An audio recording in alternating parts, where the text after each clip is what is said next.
Hi, everybody. We're gonna Hi, get, Tiff. we're gonna get started in a few minutes here.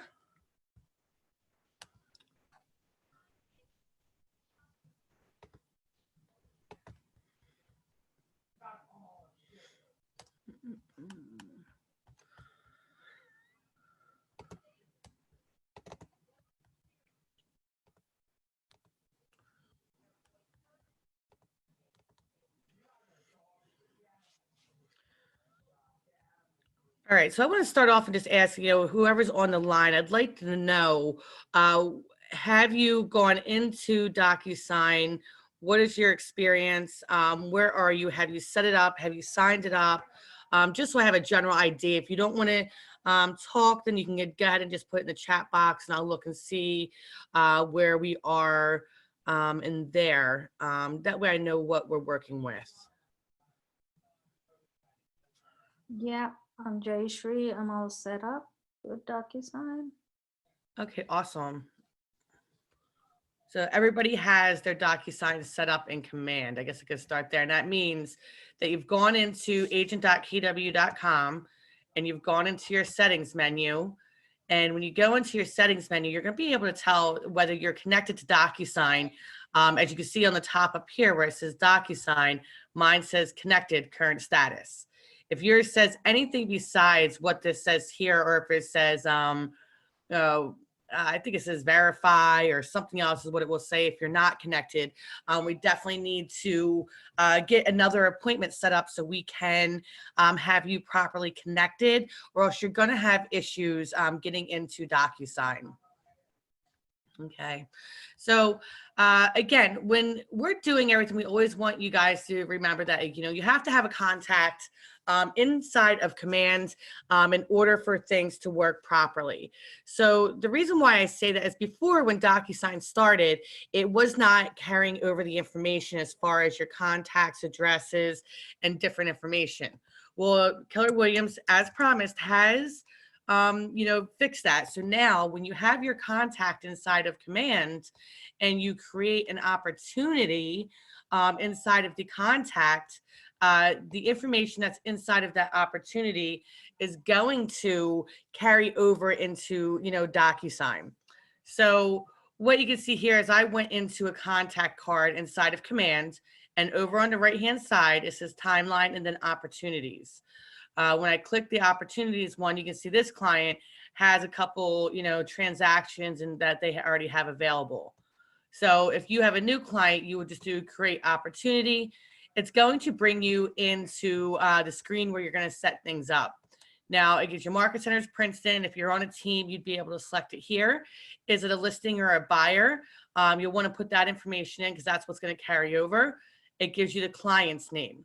Now, one of the most important things here I want to cover, and before we go into the DocuSign platform, is right here where it says opportunity name. We need to make sure that we are labeling this with the property addresses. So the thing is, if you have a buyer and they're just starting to look and you're just getting them in there and you're getting them to sign the initial buyer docs, that's fine. You can keep their name in there. Just remember, when you go into attorney review, you need to update this to the actual property that they're going to purchase. So if you have signed a contract and you're supposed to be getting paid now, you need to make sure you change it to the property address. That way, the leadership and those who are doing compliance on your opportunities and reviewing your documents, they're able to locate this file and connect everything together. If you don't update this information, you're going to probably not get paid very quickly because they're not going to be able to find it. Okay. So again, you would go in here and update this information based upon what it is. It always requires you to put your commission rate, and then you would create an opportunity. All right. Once you create the opportunity, I'm going to go back out of the screen. So this is the one I just created right here. You'll go into that opportunity, and this is where you're going to be able to start accessing DocuSign through commands. Now, if I had a listing, I would go up here and I would select from the listing. You always have to change it to all listings. And just for our example, I'm just going to use whatever address comes up here. Let's do that again, select listings. I'm just going to select this one, but you could do 123, Main Street. And then you would search, and then you would find your listing come up, and then you would be able to select that listing. All right. So now that listing is attached to this opportunity, and that information is going to carry over into DocuSign. As you can see, it already populated information here in the opportunity. Okay. Now, to access DocuSign, when you're inside of the opportunity, again, this is the page that it's going to default you to, which is the Details tab. We want to go to the third tab where it says Documents and go into there. When we go into this third tab with the documents, when you're initially setting somebody up, you're going to see it's going to ask you for a couple things you have to do here. All right. The first thing you need to do is you need to pick your checklist type and whether it's residential or referral. And that is going to populate the folders and show you what documents that you need to add into your compliance folder that's going to be submitted to the office as you progress through the transaction. Okay, so this is a listing template that we have here. So when you're thinking about like, okay, well, what do I need to add? What do I need for a listing? When should I submit my file? We have these separated into 3 different categories, and one would be listed, one's under contract, and one's closed. So once you list the documents, you have 24 to 48 hours to have the documents signed and put into your compliance folder. I will circle back to this screen, but just to kind of show you, once you complete the documents in DocuSign, you'll be able to go to, we'll say, your consumer information statement and go add file. And you can see you can do it manual or through custom folders. It will give you a DocuSign option here after I activate it. And that's how you're going to bring your signed documents into Command. But we will do that as we go through a little bit further. So over here in the right-hand corner up top, you're going to see it says Start a Transaction. When I hit Start a Transaction, I'm going to then select DocuSign. DocuSign is what we are using. If you are using a paid version of .loop, that is fine. But we do not have access to that, and we really do highly recommend that you use DocuSign. I'm going to try this one more time. It looks like I'm having an error on my end. It's not letting me create one. So normally when you create that, what that does is it logs you and prompts you to log into DocuSign. But let me go see something else real quick for this client. All right, so.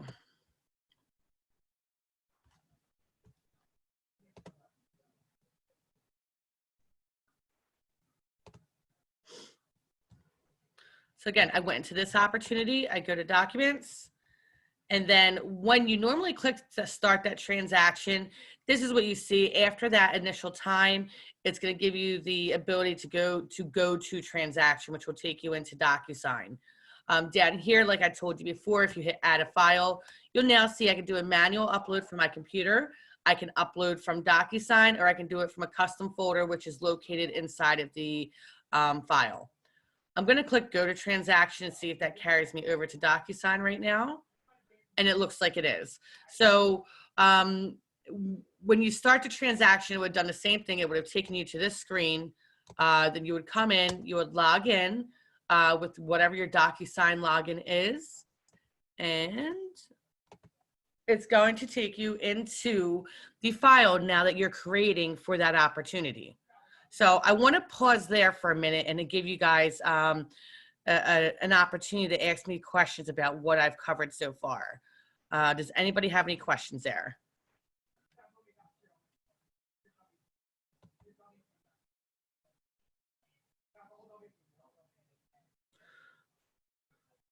All right. Okay, so that really is how you will, access DocuSign through Command and how it's going to talk with it. I came into this opportunity. It's a little bit different instead of having a fresh one because it wasn't working for me on that. So you're going to see that I do already have some files and things that have been added into this folder in order for me to work with, right? So now if I go back and look at this details tab, the information it brought in for my client was it brought in their name and their information of what I needed here. Okay, so now you can go to the documents tab. If you're looking to add documents into the file, I want to go back and try to get the other one to work one more time just for us. So bear with me 1 second so I can show you.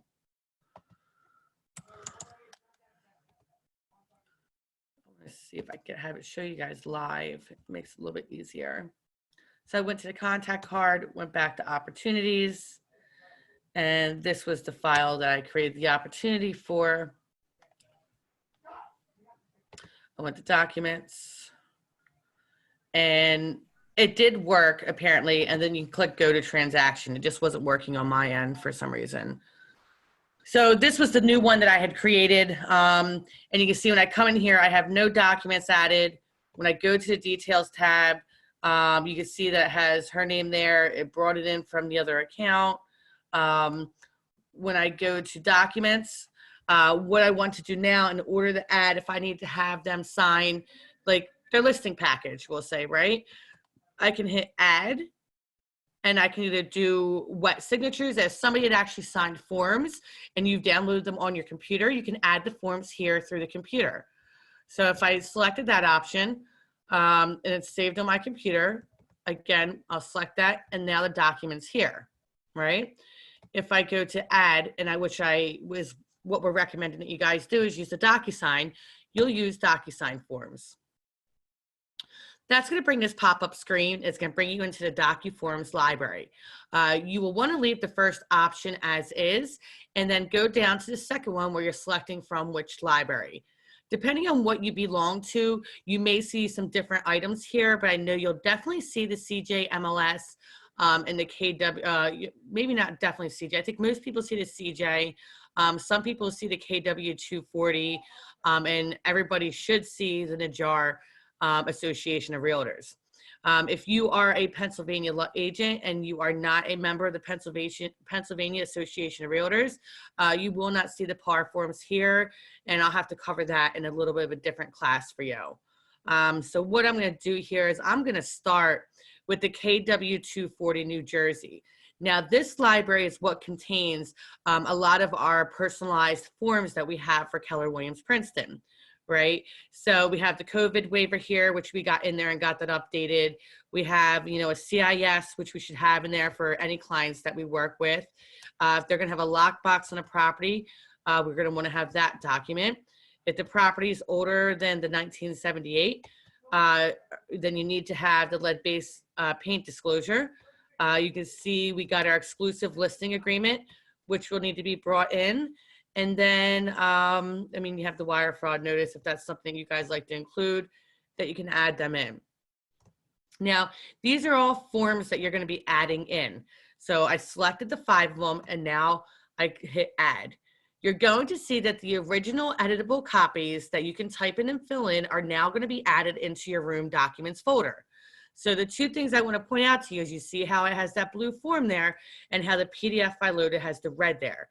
If I go into this PDF and I want to try to make some changes or add some fields, or if you have some addendum that we don't have, loaded in there, you are not going to be able to edit this inside of this folder. So I can't uncheck, or I can't check a box, and I can't type anything in here, okay? You will be able to edit any PDFs or anything else once it's inside the envelope. You won't be able to remove information, but you can add text, add signatures, add check boxes once it's inside of the envelope. Now, any of the forms that we have put into our folder, if I need to, add information or type anything, I can select a form. It's going to populate very similar to the way the PDF did. But once it populates, you're going to be able to see it's recognizing that there are some things that need to be filled in. Now, when I scroll down in this document, this might not have been a great example to use for that. You're not assigning signature boxes here, and we're not going to put the date here. So this one was not a great example, except if you can see down here, it's going to allow me to type in the street address if I want that down at the bottom of that form. Okay, so you can see now this form anywhere that has a place that we should be editing or adding information, it's going to make it so you can type in there. So once you edit that form, you would hit save and close. And now that original copy of that form with the information that you have typed has been put into that and has been saved. I'm going to select the New Jersey exclusive listing agreement just to show you a little bit better of how that will work, because there's a lot more fields that need to be, you know, filled. So here it should have carried in the seller's name, but it did not carry it in. But again, in most cases, you'll see that the information is carrying over. Maybe my example wasn't a good one I had in there for the way I have my client assigned. But you could come in here now and you could type, you know, Keller Williams or the client's name. You can fill in all of the information that you want to have filled in on the form. Again, all these blocks and boxes are now editable and you insert the information. Again, other provisions all the way through. Again, the signature boxes you do not do in the document form. You actually assign all signatures inside of the envelope. So I'm just going to keep that, you know, simple there for that form, and I'm going to hit save and close. So if I had filled this in properly, this would be all ready for my client to sign, and I now would say, okay, great. I want to have my client. You know, sign this document. So I'm going to stop and go look at the questions real quick to see what we have in the chat box real quick. What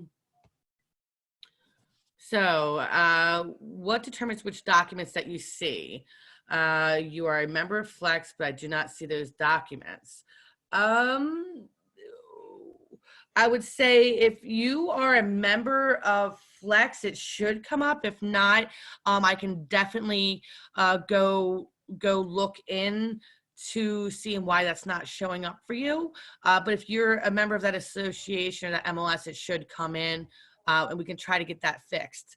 If you need to edit a PDF, like in the envelope, so if you were like, if this was, you know, a document, this agreement of sale that I threw in here, that was something special for a Flex MLS or somewhere that's not showing, I certainly will show you how we can edit and add fields into there. I'll show that as soon as we get into the envelope, because again, PDFs we cannot edit in this screen, but we can edit it inside of the envelope. Okay, so what I'm going to do next is I'm going to go and create an envelope. All right, when I go into the envelope, it's going to say, hey, create a new envelope. I can either click here in the center and do that, or I can always go up here with a blue plus sign where it says new and click it. Then it's going to bring in this is what the envelope screen looks like. So if I'm working with, you know, this client here, and I know that I'm preparing, you know, initial listing documents, that's what I'm going to name that envelope. This is not something that everybody else sees. This is really a reference point for you to go back in there and understand, okay, this was the attorney letter I sent. This is attorney letter 2. This is what I sent to the mortgage company. This is what I sent to the title company. So this is more of a tracking purpose for you of what you name the envelopes. Okay. Now we need to go here and say, well, what do we want to be signed or edited that we want to send out in this group? Okay, you might have 3 different envelopes you send out at one time. If something doesn't pertain to somebody, you can decide who gets put on them. Here, I'm going to select room docs, okay, because we uploaded our agreement of sale that we need to edit still, and I have all these other docs that I need to get, you know, signed. So I'm going to say, okay, I need each one of these in here. So I'll go here and I hit add selected. What that's doing, it's take all the documents that I had added into the room and it's adding it into this envelope, because this would be like my initial listing docs. Maybe there was something in here that I didn't, maybe I need a special short sale listing addendum and we don't have that in our forms or our documents, and you have a special one, a blank one on your computer that you want to upload and you forgot to add it into the room docs, but you can add it now. So instead of selecting room docs on the next form to add, I go down to more, I select upload, and again, I can go to my computer, I can take the form that I want to add, which is a PDF, and I can add it in here. So now you can see I have a PDF of a short sale listing addendum, okay? Again, I can't edit these forms here. This is just bringing it in and putting it how I want it, what I want to go out. Okay. I'm going to say this is all that I need now for me to get ready to send. So I just need to figure out who I need to send this to. At this point, I'm going to click Add Recipient. Now, if you go into the pre-tagged roles here, you're going to see that the forms are indicating, you know, who could possibly sign in here. So right now, we're saying that we're the listing agent and we have a seller, okay? If you go over to the right of the seller, now you should be able to see, this did not bring over the client like it was supposed to, so I apologize, but I'm going to say this Keller Williams one would have been the client, and then I would put myself down as the listing agent. Normally that should carry through. It's probably from the examples that I started with why it didn't work properly. You do not need to select all these options. So you can just select, you know, what you need to fill in for seller one and the listing agent. So now I'm going to hit Add Selected. All right, so once you hit Add Selected, I need to go and put in, if you don't, for some reason, if your client isn't coming in, it's not showing up, or there's an issue, it doesn't show up in that pre-tagged roles, you can always go to room participants, and you can see that this seller one is somebody who I have identified, and I could try to add them, but they're not letting me add it in because the email address is not there. Okay, so if your person came in without an email address, you will need to go back out, and you can go to the details section in DocuSign, and you can click edit up top, and then you can go down to where your client is, and I'm just going to change that to Betty the buyer, and her email address, I will just put my Gmail. So once I edit that information, I can hit save. Okay, so for some reason your client's information doesn't come in and you're trying to add them inside that envelope, right? When I was here and I was trying to add my client, it wasn't allowing me because their email address wasn't in. I went back, right? And I went to the details tab and I hit edit, and then seller one was right here and I was able to update their information. Okay. So I'm going to go back to the envelope tab, and you can see once you start an envelope, you can see this is my initial listing documents. It was created on 4/22. Yellow means it's in draft. It says draft. All you have to do is click it, and it's going to open up the envelope again. So you can see it saved that. All your forms are here. Your name is still saved down here as the listing agent. I now should be able to go to add recipient. If I go to the pre-tagged roles now, I could still go back to seller one. I could add any of these other people I wanted to. If I go to the drop down, now you see my client there, and I can hit add selected.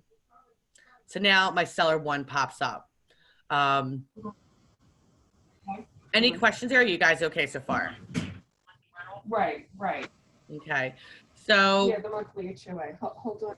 hold on 1 See second. what I have on the contract. And that's the only thing I don't have back. All right, so as you're going through here, you can see that their number one has been placed next to each recipient. You can figure out what's a best practice for you. As of right now, I prefer to keep myself in that first position because once I go through and I, get the envelope ready and I hit, next and send, it's going to come to me first. I'm going to be able to preview what's there. If I need to make any adjustments, corrections, I can. And then I'll set it up for my client to go to next. Okay. You will get a notification that will come afterwards once they sign. So you don't really necessarily need to add yourself back afterwards to receive a copy. But let's just say maybe you, you're working with somebody else, or, maybe somebody needs a copy of this listing agreement or a contract or whatever's in here. You can go in here and still add, additional people to it by either one, if they're part of the room contacts, you can do it there. Or if you need to add somebody, you can just go add recipient. You can do email address. And then I'm going to put, we'll just put my first name, and I will put, I guess I'll just put my Gmail in there again, but I would change this to position number 3. So what that means is that I'm going to get it. I'm going to complete what I need to. I need to sign the listing agreement, and I'm going to keep that status there for me. That means after I sign it and complete and look over everything, it's going to go to my seller. At that point in my time, that seller, yeah, they definitely need to sign this document.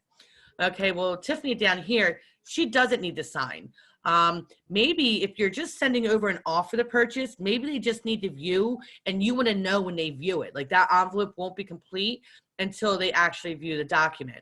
But if they don't need to view it and they just need a copy and you don't need proof that they looked at it, you can just do CC receives a copy. So that gives you a couple different options of, you know, how things, the different statuses that you can put over here on the right-hand side.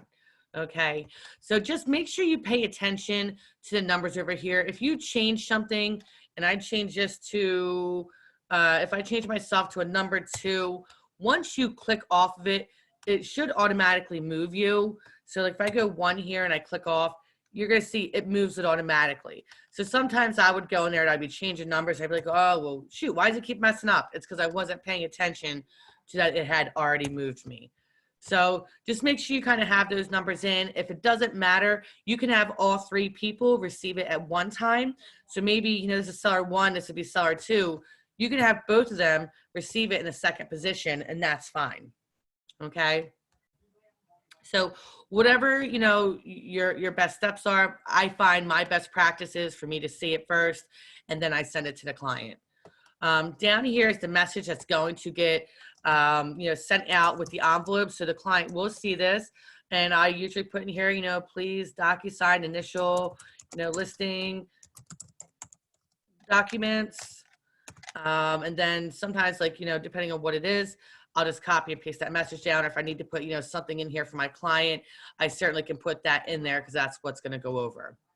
The next thing that you want to do, so you can kind of edit the documents and prepare the documents with their signatures, right? Because we weren't able to put the signatures on the forms, and we weren't able to edit or add fields to the PDF. Since all of those documents are in the envelope now, they are all the ones that are going to start to populate in the screen. Now, I'm sure you guys have probably seen this before. Some of you may have, some of you may have not. You're going to see if I scroll quickly that this has everything that was in that last window here, okay? PDFs, I still can't just click and edit these boxes. I mean, I did put something in here that already had stuff filled in on it, but let's just pretend this X wasn't here. But if I now need to add a checkbox on this contract because I represent the buyer and the seller, I would essentially be able to add that checkbox. These are these items over here on the left-hand side. These are all the different things that you can add, all right? So I just want to make sure that we kind of stay focused on, everybody has kind of assigned a color.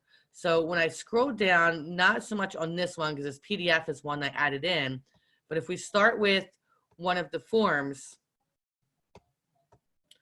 all right, if we start with one of the forms, you can see now that the property address, that information came in, my seller's information came in, and now you can see there's a blue box and date signed that has been automatically put in for me. I don't have to put those fields in. Now, they did not show up, you know, on this PDF because I need to add them in, right? So if I needed to add signatures in, this is not me, this would be the seller. So up top where it has my name on the left-hand side, I would be the listing agent. If I needed to add Betty the buyer's signature, I would just say Betty the buyer. I'd click, initials. Once I click it, I don't have to hold it down. I can move this around. I'd go put it where it needs to be, and I would place that black line on the line that it matches up with, okay? If this form was blank and you needed to put the address in there, right? I would click text. I necessarily wouldn't assign that to the buyer or the seller. I would probably keep that assigned to yourself, right? This is information that you're gonna fill in. So I'd click text, I'd come back, I'd put it on the line. The best way for you to realize how this text is gonna line up, look where the word text is, where the bottom of those letters are, and that's where the font is gonna show up on the line. Now, I'd be able to add this in here now. You can see that this box is yellow. Now, if it's not something that you definitely need your client to fill out or something that you definitely don't need text in that box, please make sure you come over here on the right-hand side and uncheck the required field box. That's going to change that to a white box just with the yellow outlining on there, okay? If I need to click that box and make it required, again, I will just select where that box is and I can always kind of change what's happening. At this point, you can double click inside that box and you can begin to put text. Or if you click over here on the right-hand side, add text, you can also add the text there. All right. So this is how you add text. Again, add, if you had a client's name, you just be able to click name and put it here. This will say full name, but we'll bring in the full name for the person who you are under. So if I was putting my full name here and this was seller 2, this would not be the right box. So now what if I need to delete that? So what I would do is over here on the right-hand side, while I have the box that I need to edit selected, I would go over to the right-hand side, go down, and then it says delete down here. When I hit delete, it would remove that name. Now, if I just needed to change it, because I'm going to go ahead and put this back here again, and I'm looking through, I'm like, oh, shoot, that was wrong. If I go over here on the right-hand side where it says recipient, I can also go where it says my name here, and I can hit that drop down, and it'll let me change it to Betty the buyer. So now I know that's Betty the buyer because when I look at the blue drop down, Betty's blue, the listing agent is yellow. So that is going to put her name there. Any questions with adding fields and editing fields? Okay. So that's where you'll add them in there. So let me get past this contract real quick. All right.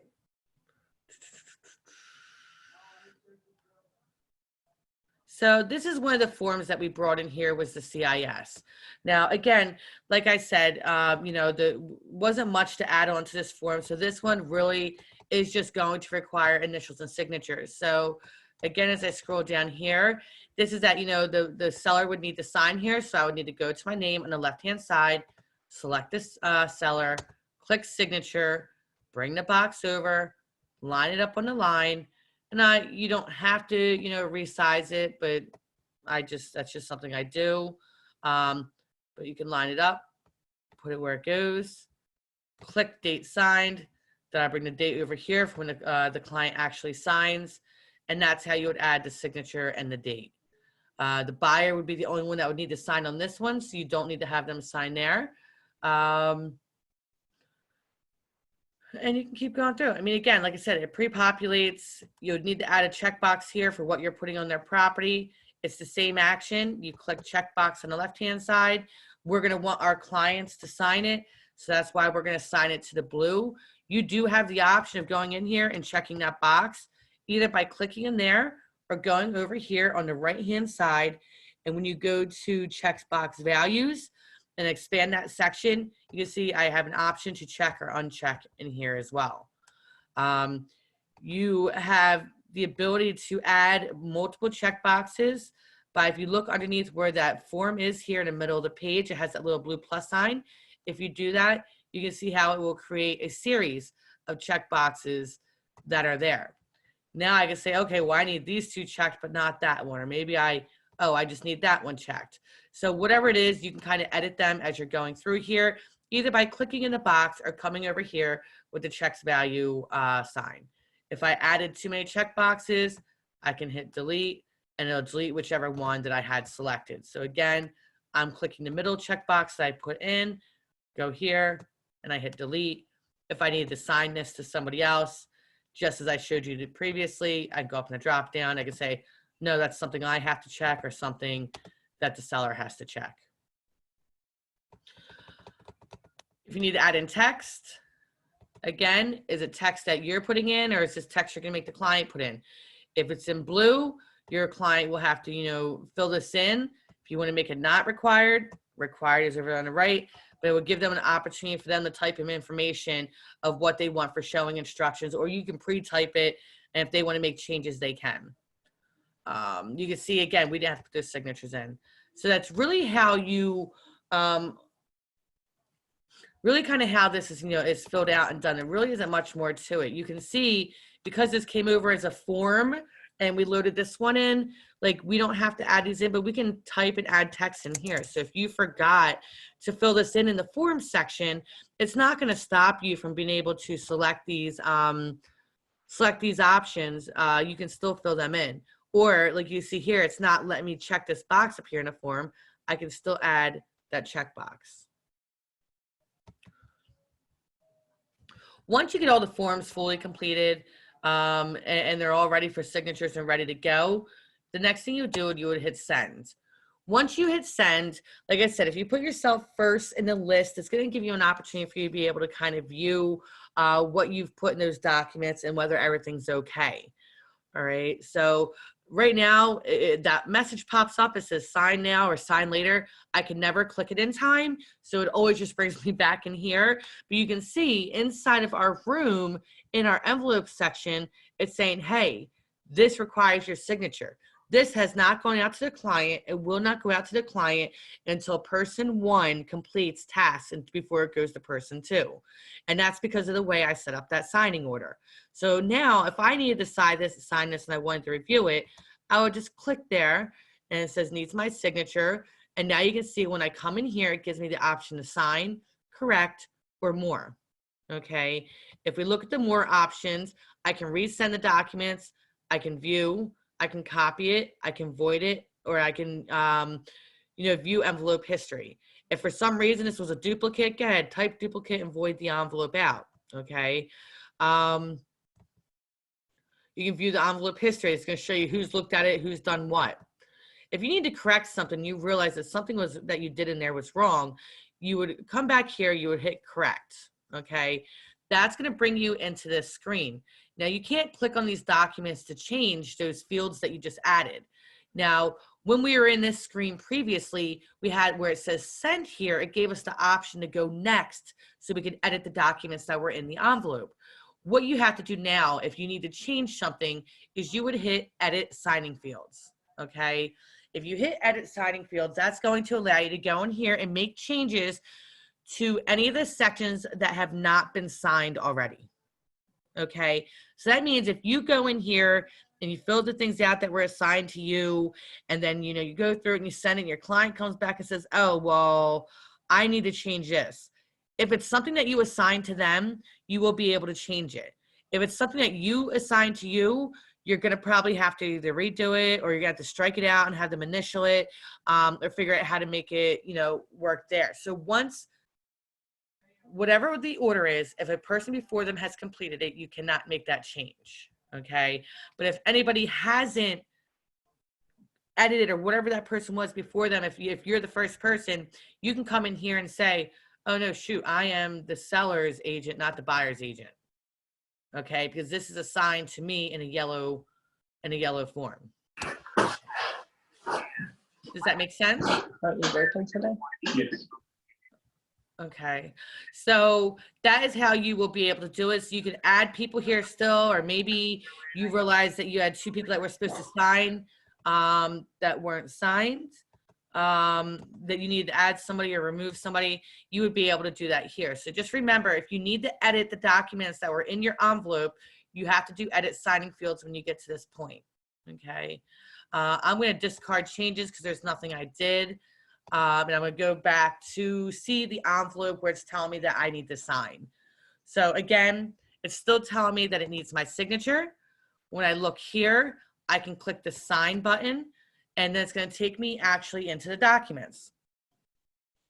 At this point, I'm going to review the documents. I'm going to click start, and it's going to take me down to any of those fields that were that solid yellow color. It's going to make me come in here and verify this information. Now, if I didn't have anything in here, which I'm going to leave this blank to kind of show you what happens, I could keep scrolling and skip over that one and figure out where I need to go next, because it'll highlight all my points in yellow, which maybe I didn't assign anything else for myself. Okay, so you can see I could scroll down here and skip over that one and click here and go next. I can sign here. I can sign here. Up, this is required. See how it brought it back up? It's not going to let me finish until I do this because that's a required field. Now, yeah, I could certainly put a point in there and that would finish it. But you want to make sure, again, if there's not something that your client needs to fill in, don't make it required so they can skip over it, because if not, they're going to get hung up here. Okay, so I can hit next. It's going to show me where I need to sign. Show me where I need to sign. And then once all the signature places are corrected, I'll hit finish.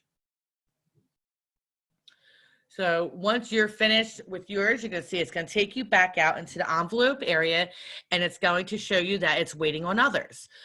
It will still show, again, it's kind of in that yellow stage. You originally start off with, it's a draft, and then it goes, to this, and then when it's completed, it does turn green. Okay. So at this point, I can now see like, hey, this is waiting for others. I can click in here. I can see that, the listing agent signed on 4/22 at 2:41 p.m. Again, we still have that option to correct, but I'll only be able to edit only some of the fields that would have been assigned to the client or anybody that was after that party. At this point in time, again, you can see the history. You can see exactly what's going on. If somebody just looked at it, if they edited it, or what they've done. You will get emails from DocuSign that will notify you of these things as well. If you need to send any direct messages with people in the room, you can start a conversation here. So if I go,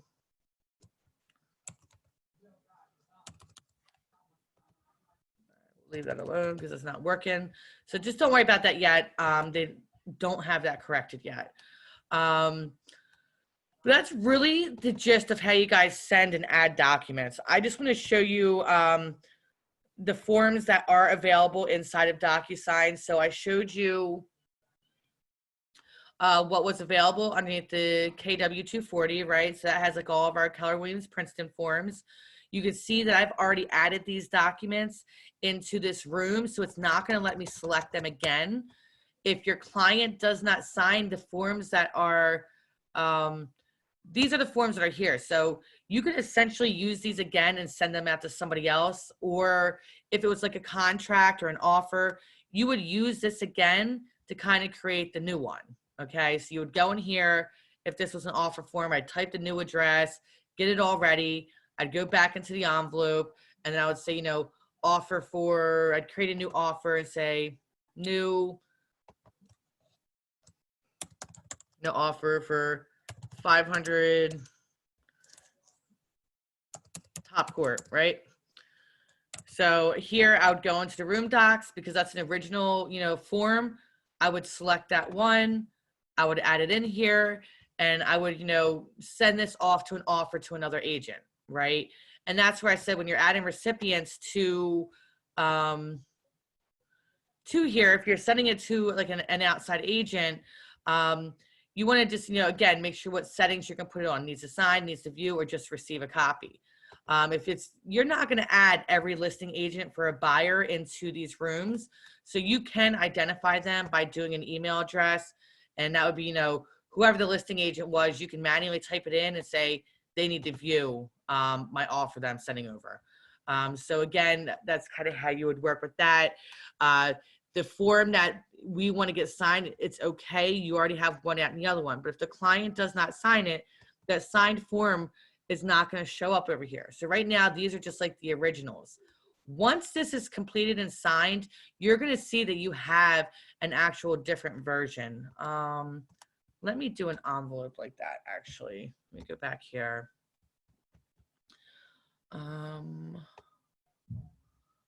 I'll use the lead-based paint. Let me take off this other one.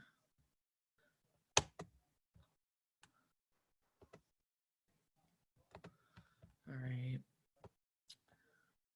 So I've added that in. I'm going to go next. I'm the only person that's going to need to sign it. We're just going to pretend that this is an offer, even though it isn't. I should have one signature thing here, so that's fine. So I filled out the offer. That's what this is. I'm sending it to the other agent. Again, I have to sign it, or the client would have to sign it in most cases.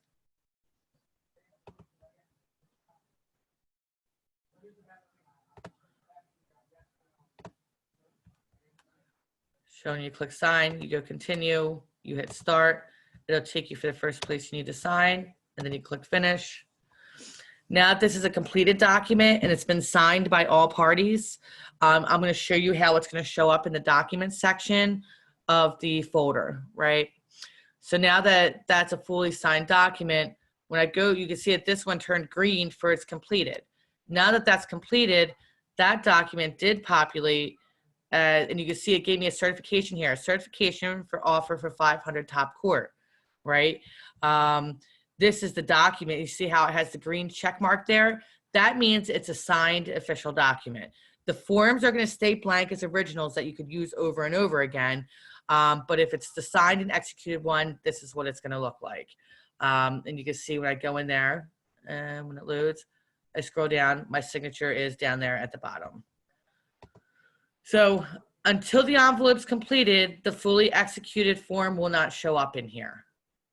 I have found that these folders can get messy really quickly. So something that I've recommended or that I've found for myself as a best practice is over here in the actions, you can hit add folder. And like once maybe if it's the original listing docs, or maybe it's an offer folder or however it makes sense in your mind. Like at this point, if I knew that this was, a completed form, I would probably move up. Whoops, I hit the wrong button. Sorry there. I would probably take that form if I knew that it was fully executed, and I would move that up into that other folder just by clicking it and dragging it up, and then it'll kind of organize it for me, right? So the reason why I do that is as you're beginning to, once you add documents back in the DocuSign, it just kind of cleans it up, and you're going to see there's going to be lots of different things. Maybe you want to have a folder just for all the certifications. Again, you can add the folder, it'll be there. That's really the gist of inside DocuSign. What questions do you have for me?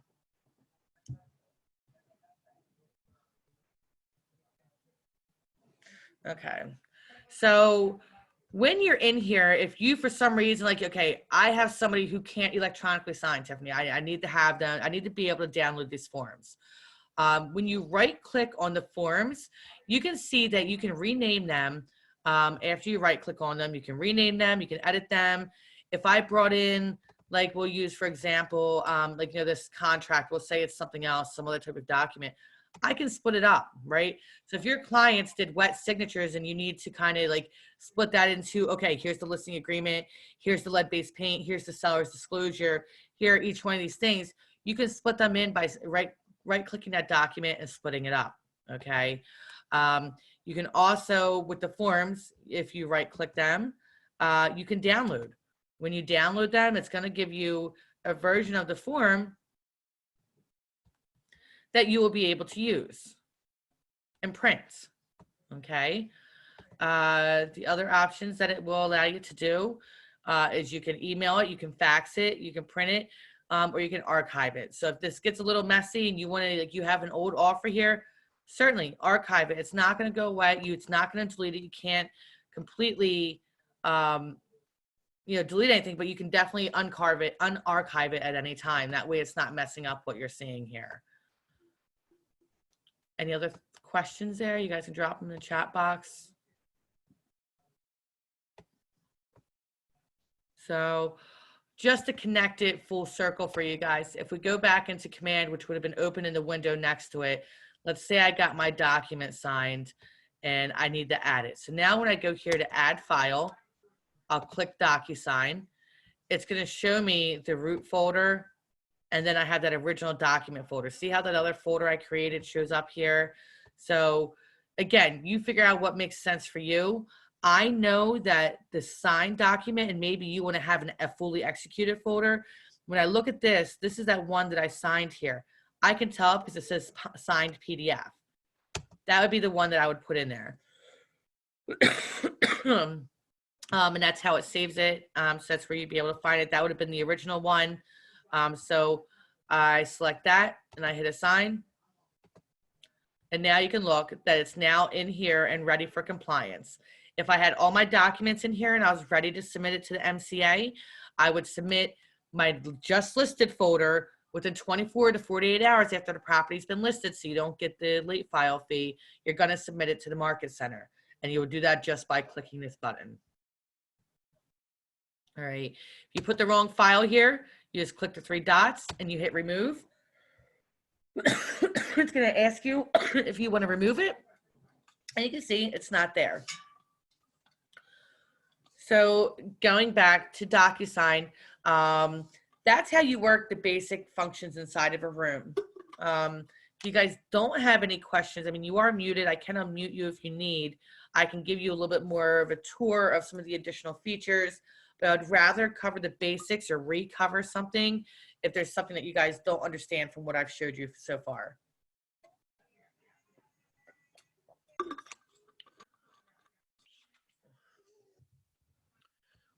No questions at all? I can't be that good, guys. Come on.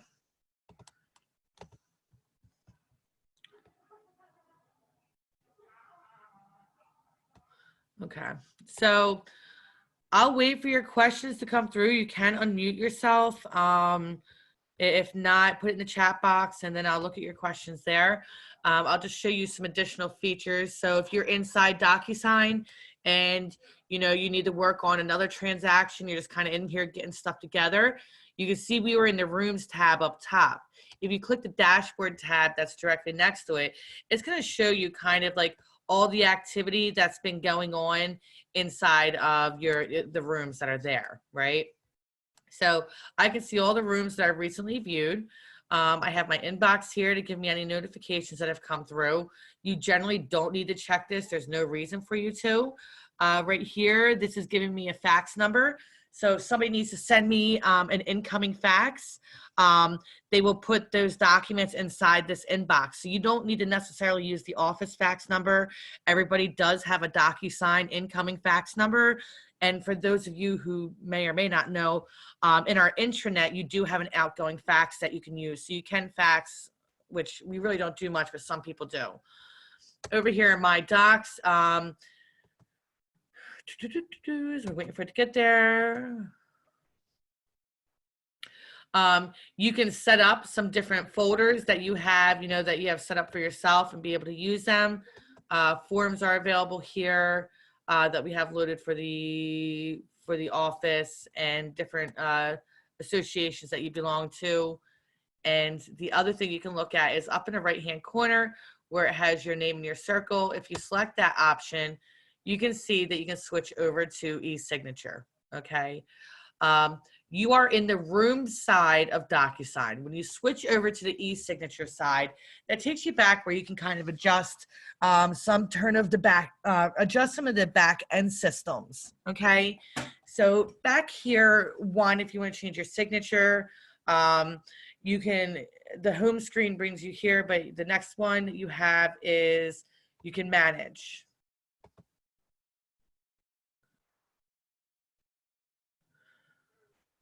So you can go back here and kind of manage, some things that you have going on back here. I wouldn't worry about too much here. I mean, it's saying here, I need to sign something. So let me know if I should resend it. Should I move these things? You can really pretty much do them inside of your envelopes when you're inside the room, or you can use this as later, but I wouldn't come back here to normally manage things. The one other thing I was going to show you back here was going to be your templates, okay? So if you prefer to create your own type of templates, right? So maybe you're going to have a listing template or a short sale template or something that has like particular information for you. You can create them back here so it already has that information typed in, so you don't have to recreate it every time.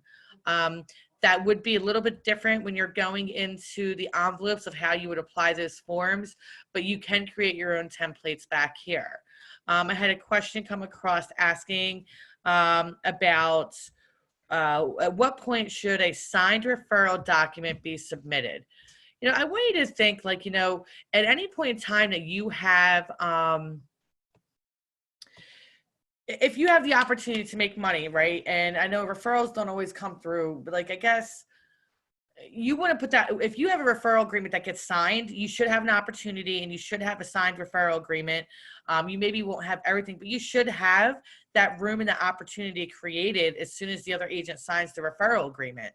It gives you a tracking point to see where your referrals, are they getting turned over? How long is it taking them to get there? And it gives you a tracking point for you to stay kind of on top of it. So I would say, what time should they be submitted? I'll verify with our leadership of what they want for best practices. But again, you should kind of be kept in the process along the way with the other agent as far as like, okay, did this go under contract? All right. Well, if it went under contract, I mean, it's always great for you to know if they'll send you a copy of the contract so you can see what the actual sales price is and know what you're getting for your commission. I mean, I don't think it's required for us to have a copy of that, but I mean, for you as an agent, I mean, don't you think you want to make sure like what's going on? Are you in touch with the people you referred? Are you not? But it definitely has to be submitted prior to sending your check in, because if not, we don't know. If a check comes in the mail, we don't know what it's for, right? So we just have to make sure that you have the property address and the referral's name there, so when it comes in, they know. We may need a W-9 for the other agency. So I guess, I mean, it all depends on what your communication is, but definitely you should have it in there before the property closes. So these are your templates. It gives you some reports back here if you're looking to kind of see, I don't know. I don't know what there any relevant reports here would be, how many envelopes you've had, what's gone in with them. To get back to the room side, you would select your name and then you would switch back to rooms. And now we are back where you're able to edit, the envelopes and see what's going on. So the thing that you guys need to remember most frequently is that we used to use .loop, and we have to think that when we're in, the envelope is like when we send it out for signatures, right? So the room is like, .loop is where we put the room is the loop. The envelope is actually when we send it out for signatures. So that really is basically the full rundown of DocuSign for you guys. You have to remember, we manage this papers here, but for compliance and submitting, we submit it in commands. And you should be attached through the settings inside of your command. When you go in here, you should see that DocuSign is connected. If you don't have DocuSign up here at top, chances are you're probably not connected, and you may have to scroll down a little bit and you'll find it a little bit lower. If this message does not say connected and you have something about verify or resend verification email, there could be a glitch if you possibly had a free DocuSign account before. You just have to let me know so I can look at it with you, and then we'll reach out to DocuSign and have your old free account deleted and get it reconnected.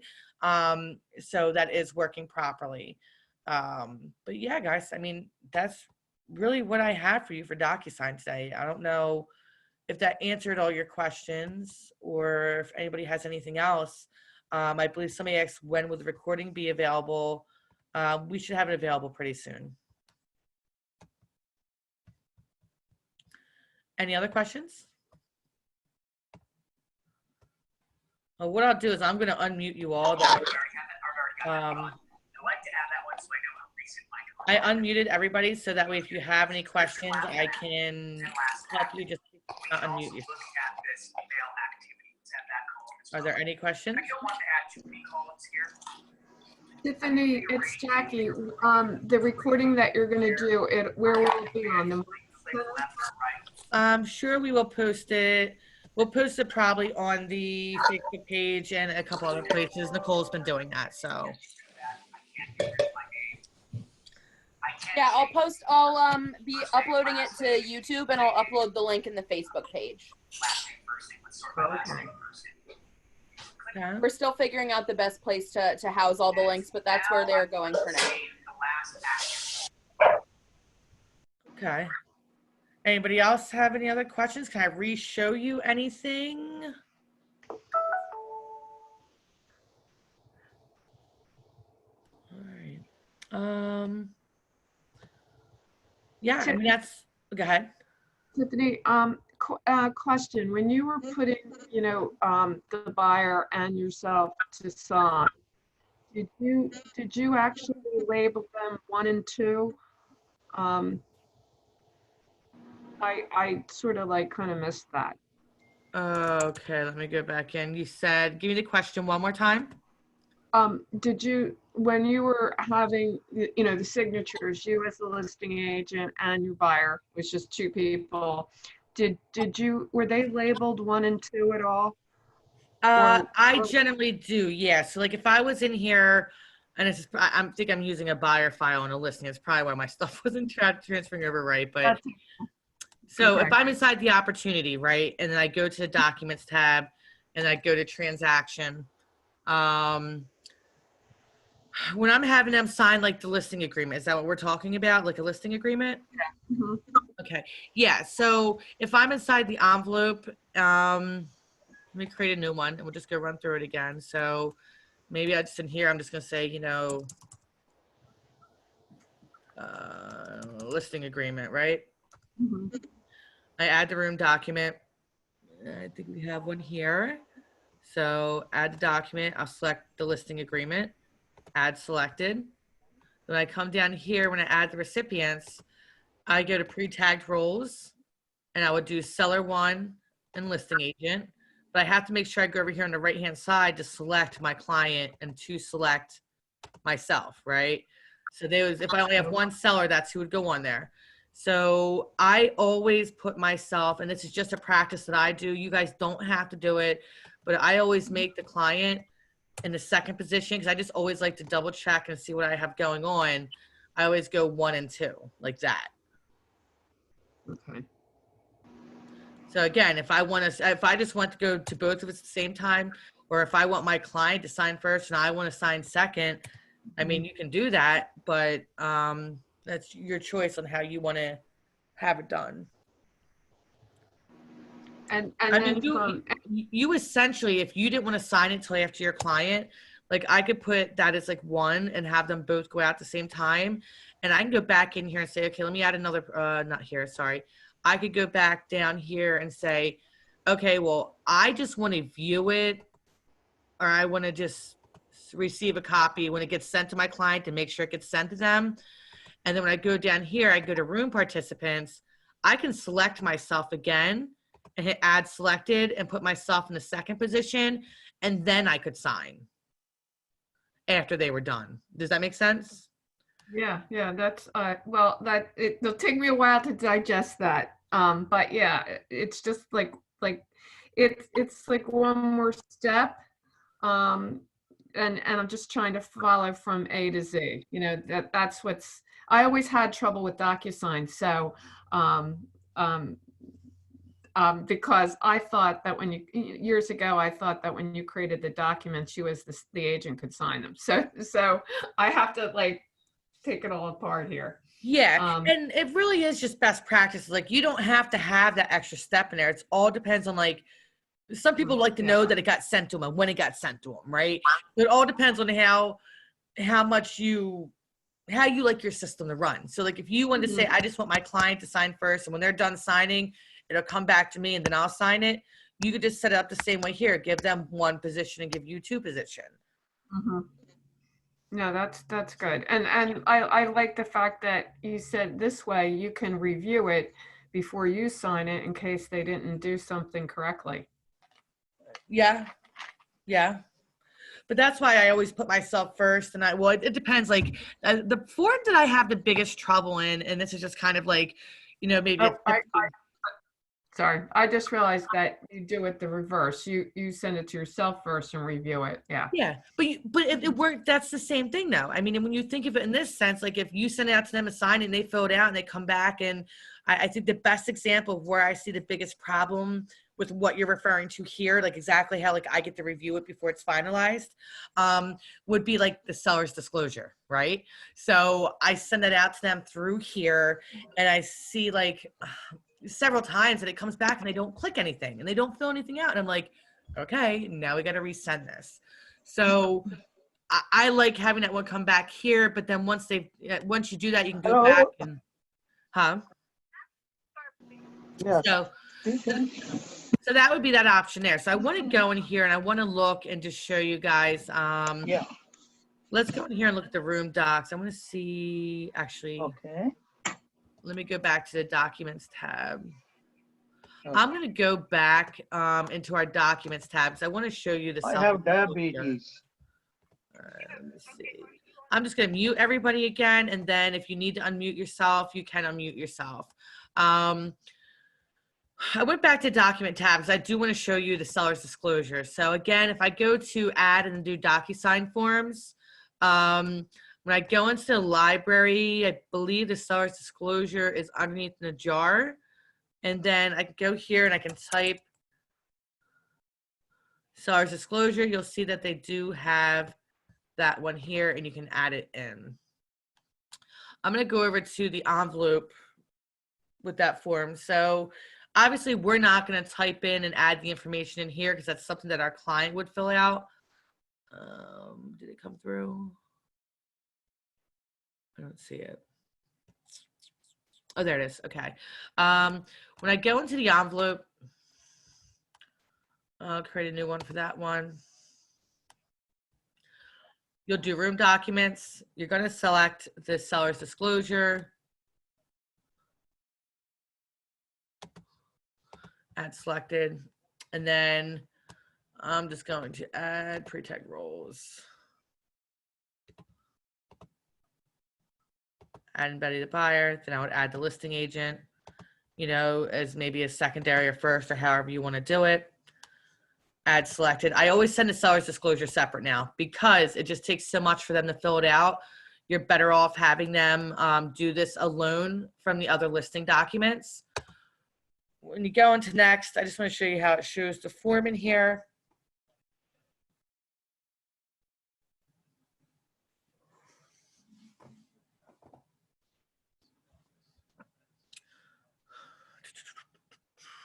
It's loading.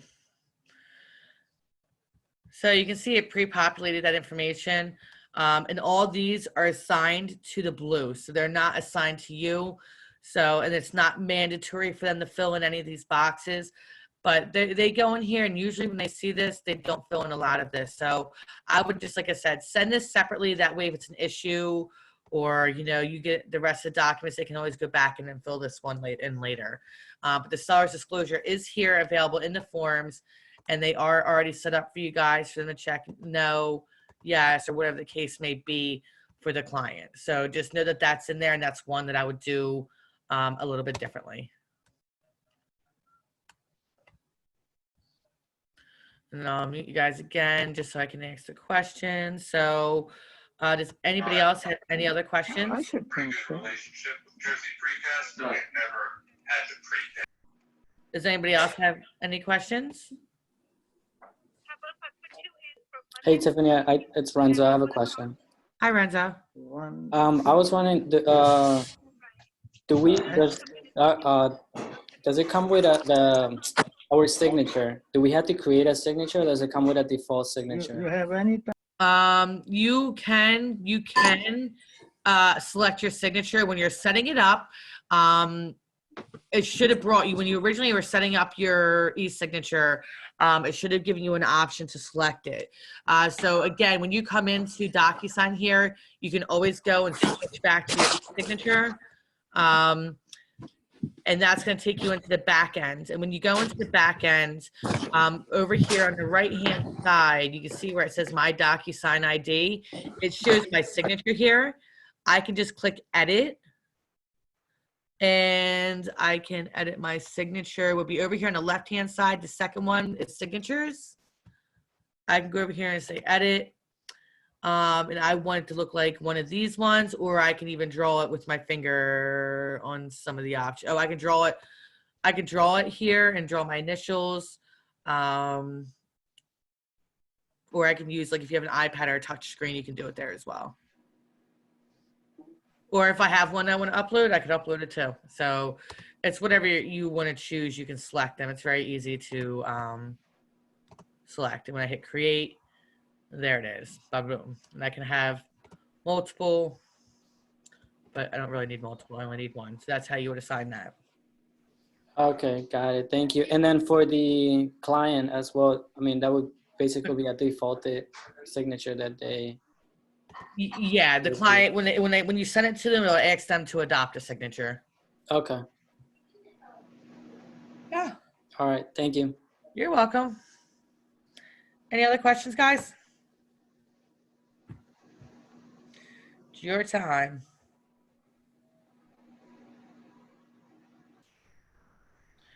All right. Well, that's really most of what I have to show you guys. If you have a problem with anything, I generally can pretty much, if I can't answer the phone, shoot me a text message and I can usually respond, pretty quickly, via text if I can't speak.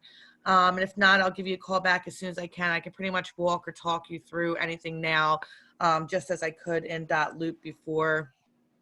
Don't be afraid to try it.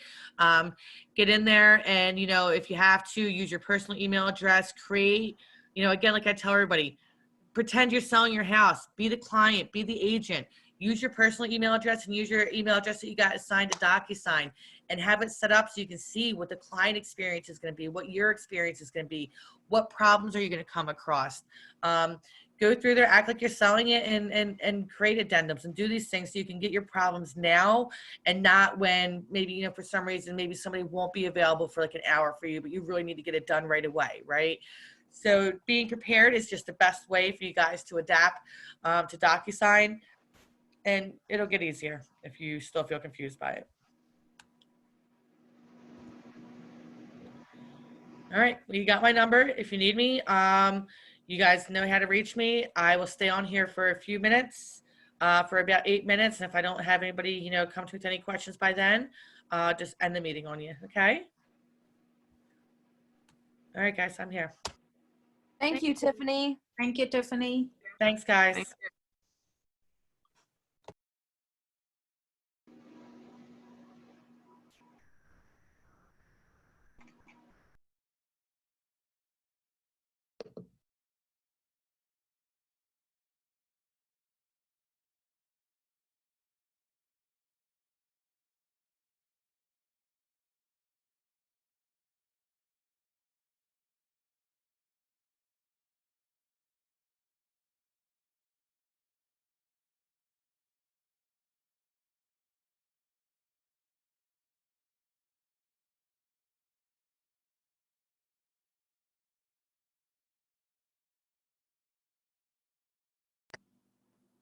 Tiffany, Yes. it's Carla. How are you? Hi, Carla. I had a question. Does it make a difference what browser you're using or what operating system you're using when it comes to using this DocuSign? I would tell you everything in real estate is Google Chrome or is Chrome friendly. So if you're using Internet Explorer, if you're using, Safari is usually pretty good, but Internet Explorer, it doesn't work great. And I think there's a couple others that they don't. I would say Chrome really is your best friend in all this. Because I tried to edit a document that was in the envelope, and it opened up. It said, but when you opened it, all it did was let you kind of navigate around, and it was real minimized. I couldn't even enlarge it. Yeah, because you don't, when you're in the envelope, like you're saying, like when you were in, of course I put up one that didn't have anything in the envelope. Let me go find another room. You were saying like when you were inside, I'm waiting for it to go back. When you're saying like when you were inside, which one is it? We'll try this one. Yeah, I think you said, if I understood right, you said you can't edit PDF documents unless they're in the envelope. Yeah, so like we look at this example here where I'm in inside here, like even this form, when you're trying to edit when it's an envelope here, so if I do room docs, I think I have a PDF. So here's a PDF, right? Mm-hmm. You still don't edit it here. The place that you can edit the PDF is actually when you click this next button and it opens up here. So you have to go to the next screen where you're putting the signatures in. And like that's where you're going to be able to go in here and put like the text boxes in or like whatever else in here for you to be able to edit it. You won't be able to like take stuff out, but you'll be able to add stuff into, this is that PDF. So let's say, you know, if I needed to add text, I would hit text and I would add text. If I needed to add a signature, I would add a signature. Yeah, but if I wanted to, like, for example, I had an email address that was a work email, and my client wanted her personal email, and I had already uploaded the documents. So I had to go in, and I was trying to change the email address, and it wouldn't allow me to do that. So I ended up having to reload a couple different versions, and then of course, once you upload it, you can't delete the version in DocuSign. So was the email address typed on the form? Yes, typed in the form. Yes. So if it's a PDF, you're not going to be able to take that information out. So I would say you're only going to be able to add to a PDF that you put in there. So you're saying that like the original, what was the original, was like on the listing agreement, or where was that? Like what was the PDF that you were working with? I was working on a referral form. On a referral form. And I put the contact information. Well, it pulled the information over from the contact list. That worked, right? But the form itself, well,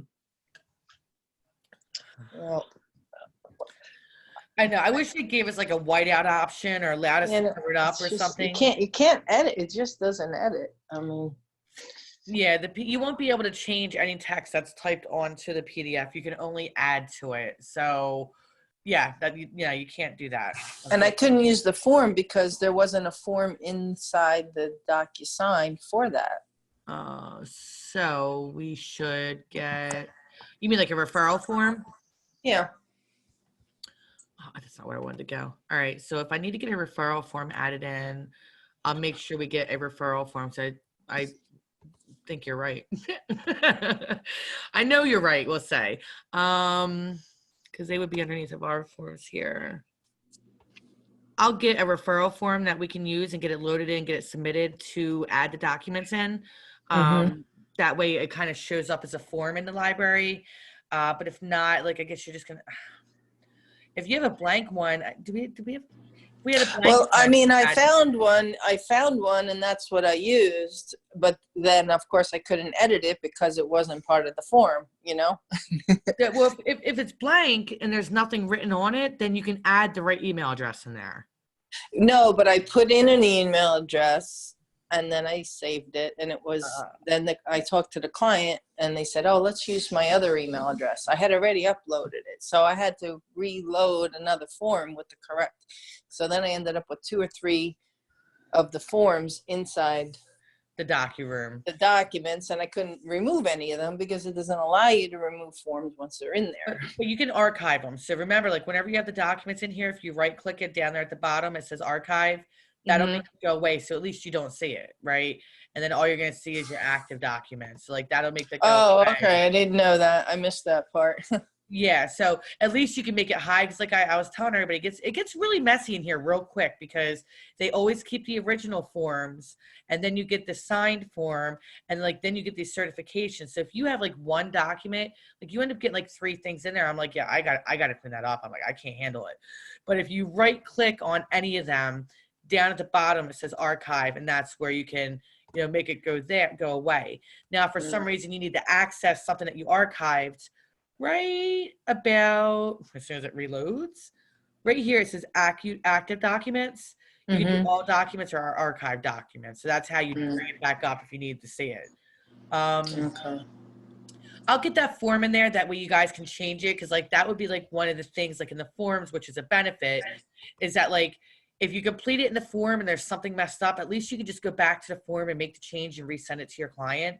Yeah. But if you do it like in a PDF, and if you go in the envelope and you load a form and then you fill in all the boxes inside the envelope and there's something wrong, you're retyping the whole thing. Yeah, well, that's what happened to me 3 times. And it stinks. I completely get the aggravation. And then my own stupidity, I typed in our wrong street address. I put like 102 and then suite 100, like I reversed it. And then I had to do it again, and then I couldn't delete the form. It's like, oh, come on now. She's like, I just can't do it.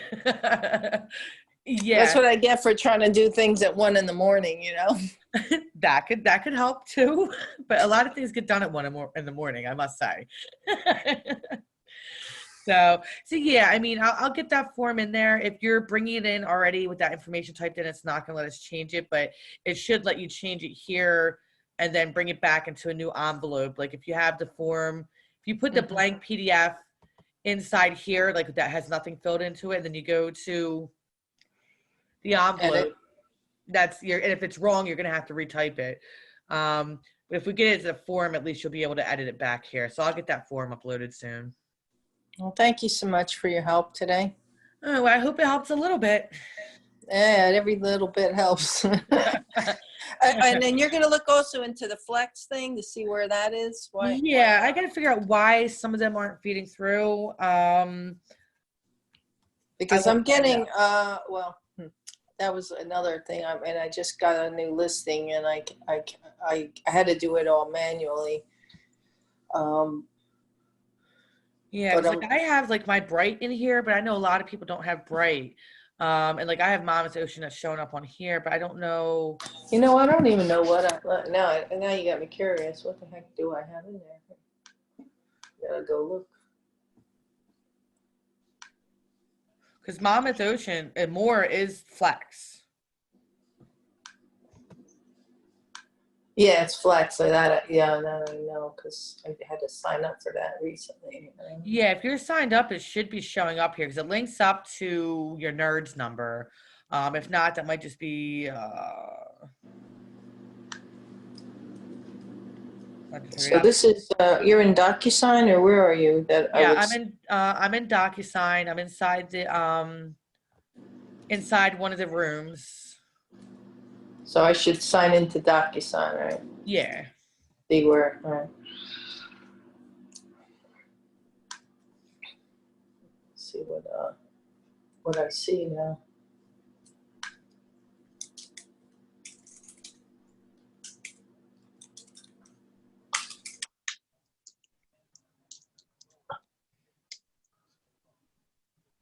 Okay, so I just signed in. Let's see what I see. Oh yeah, go into one of your rooms. So I got to go over to the right, which they don't make that easy too. You got to go switch rooms. No, yeah, you should be in rooms. Oh yeah, because it took you in the back end when you signed in a DocuSign, huh? Yeah. All right, so here I am.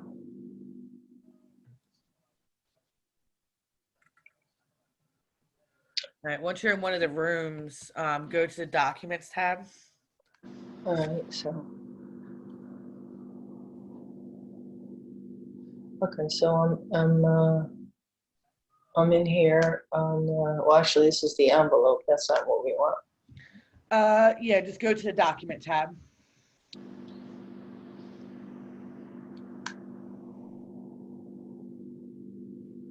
Okay, here I am. Okay, so. When you're in the Document tab, click that Add with the blue button that has Add with the plus sign. Yeah, so, yeah. And then go to DocuSign Forms. Let's see what I see. Now all I have is Central Jersey. I don't even have Bright. You know, a lot of people don't, and I don't know why that's not showing up for it, but you don't see the Monmouth. You see the KW240, right? No. And you got Najar? I got Najar. I got KW240. Okay. And I got CGMLS. That's it. So, all right, let me see if I can find out why. I'll get in touch with DocuSign. I'm a member of Garden State too, and I don't see that either. No, that should be showing up for you as well.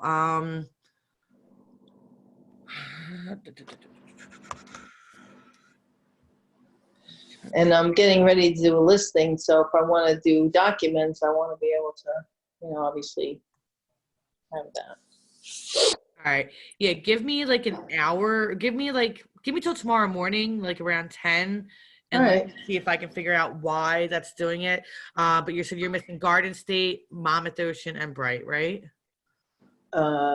Yes, and you said something about KDG, whatever. I don't know what that. Oh, the Najar. I have Najar. Yeah, just the KW 240, and I think everybody has the CJ in there. I think. Yeah, they're the ones that I know of. Yeah, that's all I have. The 3. All right, so and you're a member of Monmouth and Flex. Let me see if I can trigger. I'm a Monmouth. Yeah, Flex is Monmouth Ocean, Okay. and also Garden State. Great. All right, let me see if I can track that backwards on you, just because I have you as a great example to do it with. So I'll get something figured out, something for you by tomorrow. Well, thank you very much. All right, thank you. If you Have need a any good help, let me rest of know. your afternoon. Thank you so much. Appreciate it.